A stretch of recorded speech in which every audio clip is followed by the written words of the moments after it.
सूरज ढल चुका था। आसमान नारंगी और बैंगनी रंग में रंगा हुआ था। जैसे ही इंडियन एयरलाइंस की फ्लाइट IC-814 ने काठमांडू के त्रिभुवन इंटरनेशनल एयरपोर्ट से उड़ान भरने की तैयारी की। तारीख थी 24 दिसंबर 1999, क्रिसमस की पूर्व संध्या। हवा में उत्साह था, छुट्टियों की खुशी और अपनों से मिलने की बेसब्री का मिश्रण। परिवार अपनी अपनी सीटों पर बैठ गए। केबिन में उत्साहित बातचीत गूंज उठी और इंजनों की मधुर आवाज ने एक रूटीन यात्रा की शुरुआत का संकेत दिया। उन्हें क्या पता था कि 30,000 फीट की ऊंचाई पर उनका इंतजार कर रहा है एक भयानक सपना। 176 यात्रियों और 11 क्रू मेंबर्स को लेकर यह फ्लाइट दिल्ली जा रही थी। जैसे ही प्लेन शाम के धुंधलके में ऊपर उठा, फ्लाइट की सामान्य स्थिति ने यात्रियों को सुरक्षा की भावना में झोंक दिया। घर की एक सुखद यात्रा का एक झूठा वादा। यह बस एक और रेगुलर फ्लाइट थी, या यूं कहें कि उन्हें ऐसा ही लग रहा था। टेक ऑफ के कुछ मिनट बाद ही सामान्य स्थिति का भ्रम टूट गया। 5 आदमी, जिनके चेहरे दुपट्टे से ढके हुए थे, बंदूकें और हथगोले लहराते हुए कॉकपिट में घुस गए। केबिन में हो रही बातचीत थम गई, जिसकी जगह एक भयानक सन्नाटा छा गया, जो बीच बीच में लोगों के डर से ली गई सांसों और फुसफुसाहट से टूट रहा था।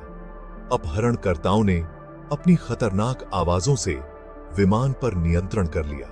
यात्री अविश्वास में देखते रहे, क्योंकि उनका सबसे बड़ा डर उनकी आंखों के सामने साकार हो रहा था। केबिन में व्याप्त उत्सव की भावना गायब हो गई, जिसकी जगह दहशत के घुटन भरे माहौल ने ले ली। रूटीन फ्लाइट एक हाईजैक्ड प्लेन में तब्दील हो गई थी, एक लोहे का पंछी जो आसमान में बंदी बना हुआ था। अपहरणकर्ता, जो पाकिस्तान स्थित आतंकवादी संगठन हरकत उल मुजाहिदीन के सदस्य थे, ने अपने इरादे स्पष्ट कर दिए थे। यह कोई मामूली अपहरण नहीं था, यह एक सोची समझी साजिश थी।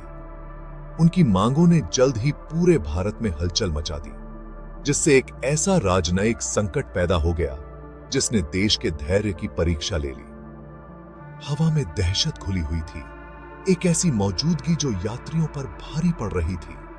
दहशत से भरी आंखों वाले यात्री एक साथ दुबके हुए थे, प्रार्थना कर रहे थे और एक दूसरे के डर में सांत्वना तलाश रहे थे। माता पिता ने अपने बच्चों को कसकर पकड़ रखा था।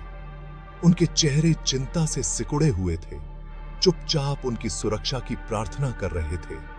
कट्टरता से भरे चेहरों वाले अपहरणकर्ता गलियारों में गश्त कर रहे थे। उनके हथियार इस खतरनाक स्थिति की लगातार याद दिला रहे थे।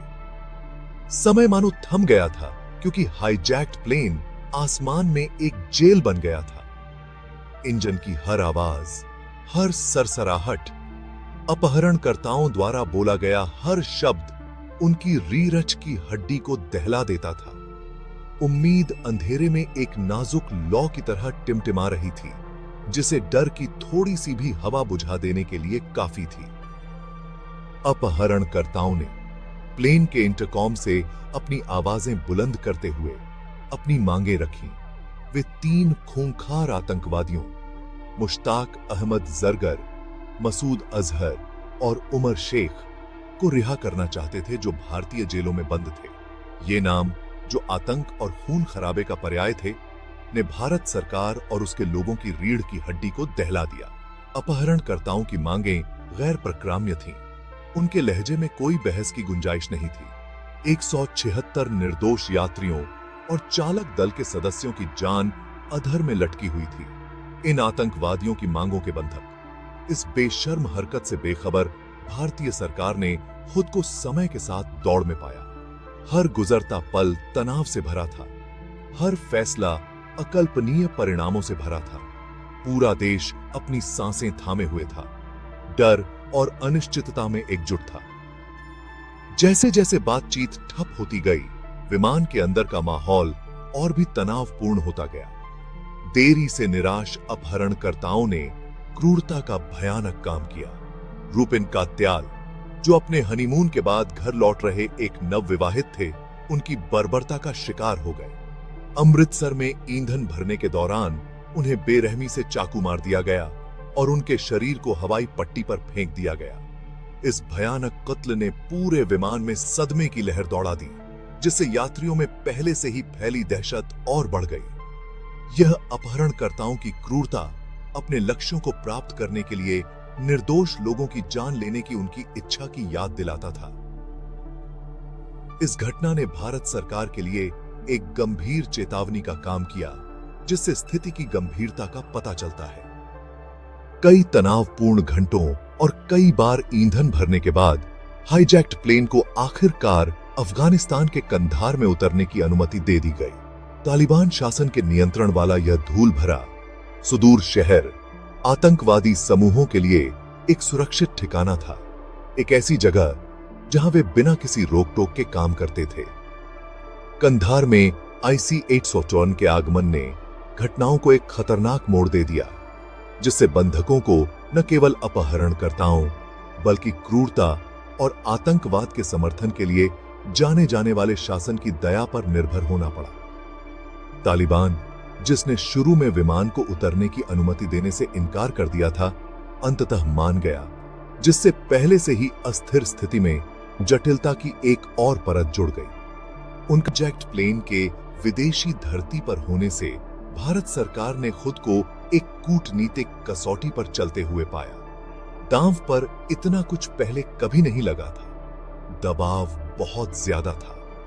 170 से अधिक निर्दोष लोगों की जान उनके कंधों पर टिकी हुई थी। उनके हर फैसले पर एक ऐसी कौम की नजरें थीं जो अपनी सांसें थामे हुए थी। तालिबान मध्यस्थों के माध्यम से अपहरणकर्ताओं के साथ बातचीत, तनाव और अविश्वास से भरी हुई थी। कंधार में अपने सुरक्षित ठिकाने से उत्साहित अपहरणकर्ता अपनी मांगों पर अड़े रहे। हर गुजरते दिन के साथ उनकी धमकियां और भी भयानक होती गईं। बंधकों की रिहाई के लिए बेताब भारत सरकार को सभी विकल्पों पर विचार करने के लिए मजबूर होना पड़ा, यहां तक कि सबसे अप्रिय विकल्पों पर भी। कष्टदायी दिनों तक दुनिया ने देखा कि कंधार में बंधक नाटक कैसे सामने आया। यात्रियों के परिवारों ने एक कष्टदायी प्रतीक्षा सहा। हर गुजरते घंटे के साथ उनकी उम्मीदें कम होती गईं। राष्ट्रीय सुरक्षा की अनिवार्यताओं और अपने नागरिकों की सुरक्षा के बीच फंसी भारतीय सरकार को एक असंभव विकल्प का सामना करना पड़ा। अपहरणकर्ताओं ने बंधकों को मानव ढाल के रूप में इस्तेमाल करते हुए स्थिति का फायदा उठाया। हर गुजरते दिन के साथ उनकी मांगें बढ़ती गईं। समय समाप्त हो रहा था और बंधकों की रिहाई के लिए भारत सरकार पर दबाव हर गुजरते पल के साथ बढ़ रहा था। जैसे ही संकट अपने अंतिम घंटों में प्रवेश कर गया, भारत सरकार को एक हृदय विदारक दुविधा का सामना करना पड़ा। आतंकवादियों की मांगों के आगे झुकना या बंधकों के जीवन को जोखिम में डालना, यह दूरगामी परिणामों वाला निर्णय था। ऐसा निर्णय जिसका भारत की सुरक्षा और आतंकवाद के खिलाफ उसके रुख पर स्थायी प्रभाव पड़ेगा। आतंकवादियों के साथ बातचीत करने, निर्दोष लोगों की जान बचाने के लिए सौदेबाजी करने का फैसला नैतिक और नैतिक जटिलताओं से भरा था। इसने एक खतरनाक मिसाल कायम की जो दुनिया भर के आतंकवादी समूहों को प्रोत्साहित कर सकती है और उन्हें निर्दोष लोगों की जान को सौदेबाजी के चिप के रूप में इस्तेमाल करने के लिए प्रोत्साहित कर सकती है। 30 दिसंबर 1999 को एक हफ्ते की दर्दनाक बातचीत के बाद भारत सरकार ने IC-814 के यात्रियों और चालक दल की सुरक्षित वापसी के बदले में 3 खूंखार आतंकवादियों को रिहा करने का दर्दनाक फैसला किया। यह फैसला हालांकि बंधकों की रिहाई को सुरक्षित करता है, लेकिन एक कड़वा एहसास छोड़ गया, जिससे आजादी की कीमत और आतंकवादियों के साथ बातचीत के दीर्घकालिक निहितार्थों के बारे में असहज सवाल खड़े हो गए। रिहा किए गए बंधक अपने घर लौट आए, हमेशा के लिए अपनी आप बीती से डर गए। राष्ट्र ने राहत की सांस ली, लेकिन उनकी वापसी की खुशी इस असहज ज्ञान से ढकी हुई थी कि यह एक भारी कीमत पर मिली है। कंधार अपहरण भारत के इतिहास में एक काला अध्याय बना हुआ है, जो आतंकवाद की मानवीय कीमत और राष्ट्रों पर इसके द्वारा थोपी गई जटिल पसंदों की एक कठोर याद दिलाता है।